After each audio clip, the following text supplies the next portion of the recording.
Okay, at this time we move on to comments from the community. Let me just quickly read our guidelines. The public is about to be given an opportunity to make comments on items that are not already on our agenda at this time. We'll take comments about items that are on the agenda when we reach that portion of the meeting.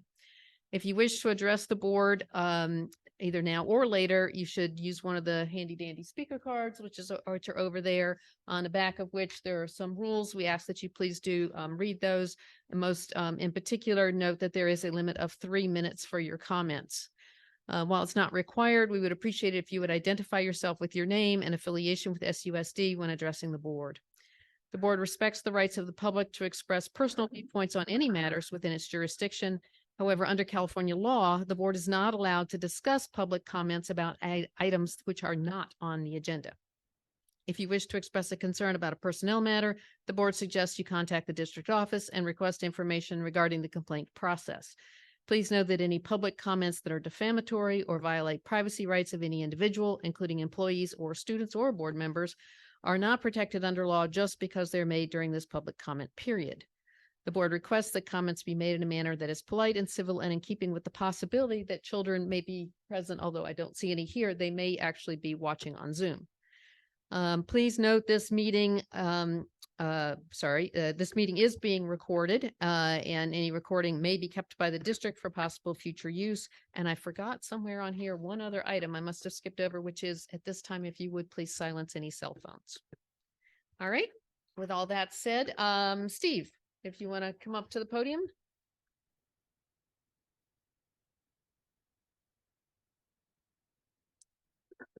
Steve Stroop, former teacher. So as always, if I do say anything defamatory, please send me a cease and desist letter. I've asked that you do that before and I haven't received one. So that just confirms that what I say is true. And then again, recall that board policy allows for criticism of district employees and board members. So everyone here is aware that Ken failed to investigate my charges of harassment as mandated in SUSD board policy AR 4031. The boards repeatedly failed to hold themselves accountable or take ownership. Instead, they've asserted the matter must be addressed through a separate grievance process. By refusing to conduct the mandated investigation, SUSD's superintendent and board not only failed to follow board policy, they failed to follow the law as well.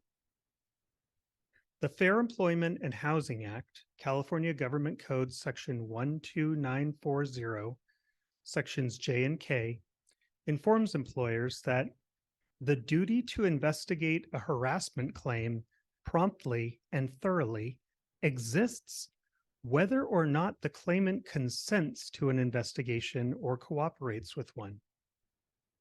Further, neither an employee's failure to report harassment nor the fact that the harassment stopped before the investigation began conclusively absolve an employer from liability for discrimination and harassment.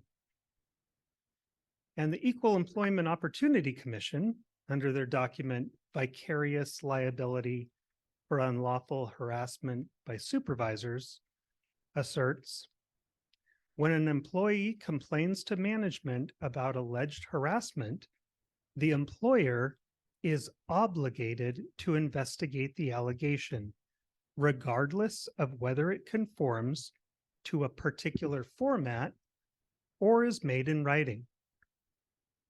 And the employer should ensure that the individual who conducts the investigation will objectively gather and consider the relevant facts.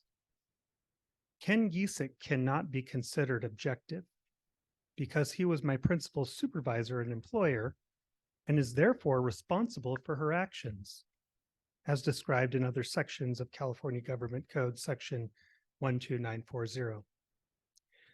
Finally, I'm practicing my rights as a whistleblower to inform you that I've been told by at least one other teacher from a school other than Argonaut that they too were pressured by administrators to return to the school site during the COVID-19 lockdown, even though they'd chosen not to at a time when the district was allowing such choices to be made. Thank you. Okay, do we have any other community comments at this time? Okay, moving on. Comments from